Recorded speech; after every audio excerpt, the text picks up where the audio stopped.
ভারতের সামাজিক মাধ্যমে ভাইরাল হওয়া ককরোচ জনতা পার্টি এবার সীমান্ত পেরিয়ে পাকিস্তানেও ছড়িয়ে পড়তে শুরু করেছে। এরই মধ্যে দেশটিতে বিভিন্ন সামাজিক মাধ্যম প্ল্যাটফর্মে তেলাপোকা আওয়ামী পার্টি ও মুত্তাহিদা তেলাপোকা মুভমেন্টের মতো একাধিক ব্যঙ্গাত্মক রাজনৈতিক অ্যাকাউন্ট দেখা যাচ্ছে।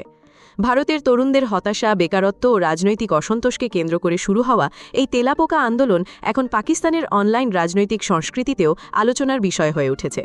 পাকিস্তানে তৈরি হওয়া এসব অ্যাকাউন্টের বায়ো ও রাজনৈতিক স্লোগান ভারতের মূল ককরোচ জনতা পার্টির ধাঁচেই তৈরি।